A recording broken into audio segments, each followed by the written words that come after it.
Thank you, Steph. We are expecting to hear whether or not the last 3 areas of the province will be given the green light to move on to stage 3 in the COVID recovery plan. And of course, that also includes Toronto.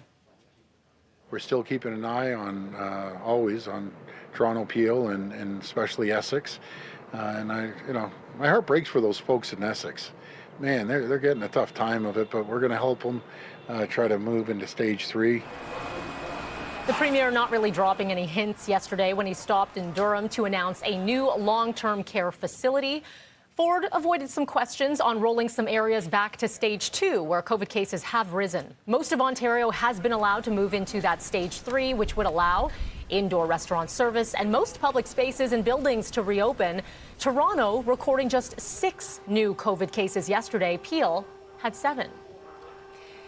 So Toronto right now is working on stage 3 plans. In fact, they have been for some time, and they include bylaws ensuring that diners remain seated the entire time that they are indoors, except when paying or using the washroom. Restaurants would also be required to take down personal information of at least 1 person per party for contact tracing.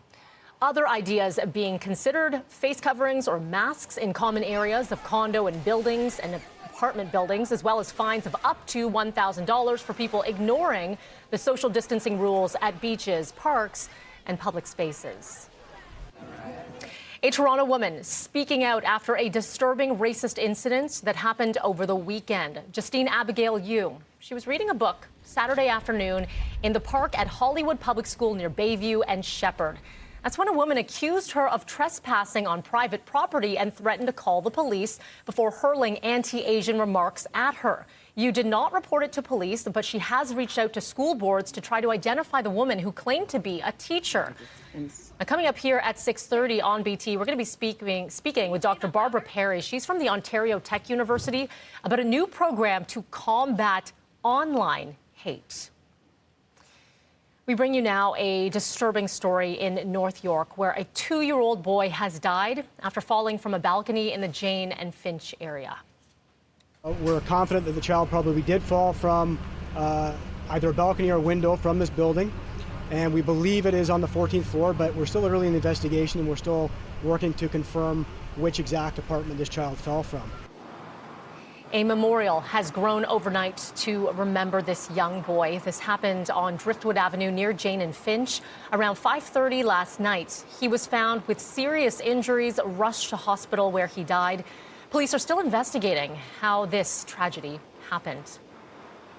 And we'll bring you more on that story here through the morning.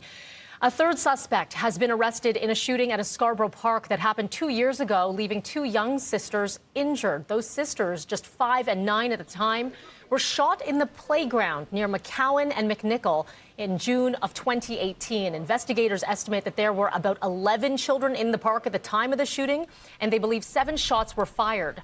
25-year-old Taquan Robertson was arrested yesterday and is now facing 2 counts of attempted murder.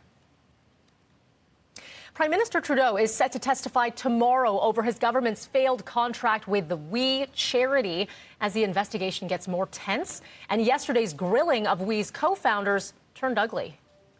Mr. Poilievre, the floor isn't yours. Be to We Foundation. Mr. Poilievre? Without prior consent or approval. Mr. Poilievre, do I have to suspend this meeting? Because I will. Now there will be order. I'll suspend the meeting, and that's it. Conservative finance critic Pierre Poilievre accusing We co-founders Craig and Mark Kielburger of profiting from the cancelled Canada Student Services grant program, which they deny. The House Finance Committee also wondering why We started hiring workers for the $900 million aid program before the deal was approved. The Kielburgers say they got the go-ahead from civil servants. We took the risk itself because simply, sir, we wanted to be ready for helping the students. Well, that, and we run a charity. This is what we do. Our whole mission for 25 years has been service to young people. So we were willing to take this risk. The Kielburgers also defending their decision to hire members of Trudeau's family for speaking events, including his mother, Margaret, who they say is a mental health advocate in her own right.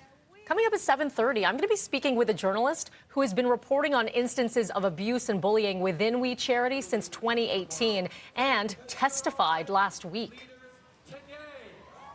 Health Canada giving the okay to the drug remdesivir, making it the first COVID-19 treatment approved in our country.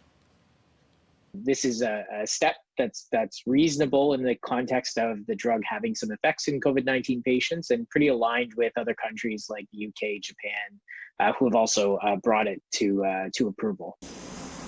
The drug, which has been found to reduce recovery time, is to be used in patients aged 12 and over with severe symptoms like pneumonia or who need extra oxygen to breathe.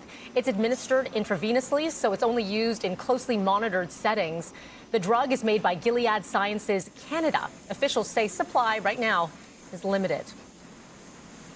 Well, it seems the U.S.'s handling of COVID has Canadians thinking twice about how much we like our neighbors to the south. A new research company poll suggesting 32% of Canadians have a very positive or moderately positive view of the U.S.